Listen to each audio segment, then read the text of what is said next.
महागाव तालुक्यातील अतिवृष्टीग्रस्त शेतकऱ्यांना तात्काळ मदत द्या. काँग्रेसचे तहसीलदारांमार्फत मुख्यमंत्र्यांना निवेदन. महागाव तालुक्यात 29 व 30 जुलै रोजी झालेल्या अतिवृष्टीमुळे खरीप पिकांचे मोठ्या प्रमाणावर नुकसान झाल्याने नुकसानग्रस्त शेतकऱ्यांना तात्काळ आर्थिक मदत, पीक कर्ज वसुलीला स्थगिती आणि व्याजमाफी देण्याच्या मागणीचे निवेदन महागाव तालुका काँग्रेस कमिटीच्या वतीने तहसीलदारांमार्फत मुख्यमंत्री यांना देण्यात आले.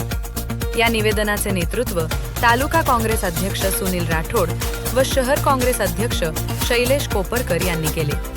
यावेळी जिल्हा उपाध्यक्ष शिवाजीराव देशमुख, आरिफ सुरैया, महेंद्र कावळे, भगवान पंडागळे, इम्रान पठाण, नितीन नरवाडे, अतुल शिंदे, सुनील भवानकर, विठ्ठलराव पवार, तेजस नरवाडे, चंदाताई रमेश भांगे, सुनीता चंद्रवंशी, जयश्री नरवाडे यांच्यासह महिला पदाधिकारी, युवक काँग्रेस कार्यकर्ते व शेतकरी मोठ्या संख्येने उपस्थित होते.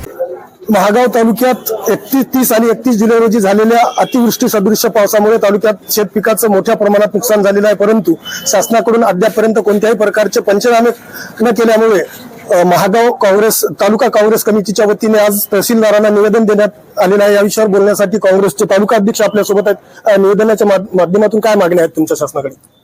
शासनाकडे सर्वात पहिली मागणी 30 जुलैला आपल्या तालुक्यामध्ये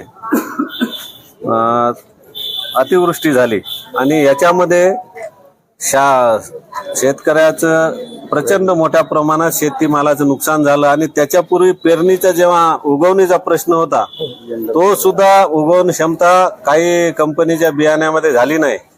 त्याचाही विचार शासनानं केला नाही. वैयक्तिक काही कास्तकारांनी निवेदन दिली आहेत पण त्याचा सुद्धा विचार झाला नाही आणि शेतमालाला तर भाव नाहीच. आसमानी आणि सुलतानी संकट दोन्ही संकटामध्ये शेतकरी सापडलेला आहे आणि याचा विचार शासन कोणत्याच प्रकारे करायला तयार नाही.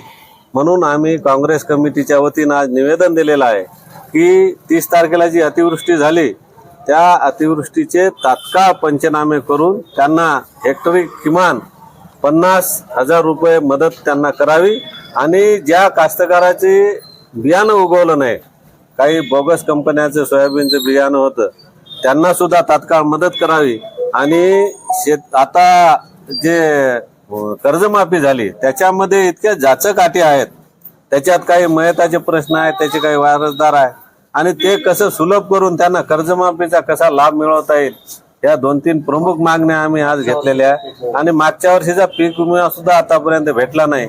यासाठी आज शासनाच्या दरबारी आम्ही इथं आलेले आहोत आणि निश्चितच शासनाकडून अपेक्षा आहे की लवकरात लवकर हे पंचनामे होतील आणि शेतकऱ्यांना याचा लाभ मिळेल. यासाठी आज इथे निवेदन देण्यासाठी आम्ही सर्व तालुक्यातील काँग्रेसची ज्येष्ठ मंडळी कार्यकर्ते उपस्थित झालेले आहेत. महागाव तालुक्यामध्ये 29, 30 आणि 31 या दिवशी अतिवृष्टी झाली. त्यामुळं शेतकऱ्यांचं पेरलेलं बियाणं हे दबल्या गेलं, लेट पेरणी करणारं, कारण मधल्या काळात पावसाचा खंड पडला होता. त्याच्यामुळे नवीन बियाणं जे पेरल्या गेलं ते दबल्या गेलं, त्याची उगवण शक्ती झाली नाही आणि जे काही पूर्वी पेरलेलं होतं ते पूर्ण पाण्याखाली गेलं. अशा दोन्ही कास्तकारांच्या बाबतीमध्ये आज आम्ही शासनाकडे दाद मागण्यासाठी आलो. अशा शेतकऱ्यांना किमान हेक्टरी 50,000ची मदत पुढच्या हंगामासाठी द्यावी. मागच्या वर्षीचा पीक विमा या ठिकाणी द्यावा. त्यानंतर सर्वात महत्वाची गोष्ट म्हणजे जे काही शासनाच्या कर्जमाफीच्या घोषणा या ठिकाणी झाल्यात त्यामध्ये ज्या जाचक अटी आहेत त्या सरसकट रद्द करून सरळ जो थकीत कास्तकार आहेत त्यांना या कर्जमाफीचा लाभ द्यायला पाहिजे. आणि राहूर, करंजखेड, सवना या भागामध्ये, शिरपुली या भागामध्ये जी अतिवृष्टी झाली, आदिवासी बहुल भागामध्ये जी अतिवृष्टी झाली, तिथल्या शेतकऱ्यांना, तिथल्या आदिवासी शेतकऱ्यांना, तिथल्या सर्व शेतकऱ्यांना मोफत बियाणं आणि खत उपलब्ध करून द्यावं असं याचं निवेदन आम्ही शासनाकडे दिलेलं आहे. शासन याची दखल घेईल आशा करतो. अन्यथा पुढच्या दिवसात जर शासनाने मदत केली नाही तर महागाव तालुका काँग्रेस कमिटीच्या वतीनं योग्य ते आंदोलन करून संबंधित शेतकऱ्याला न्याय मिळवून देण्याचं काम या ठिकाणी केलं जाईल।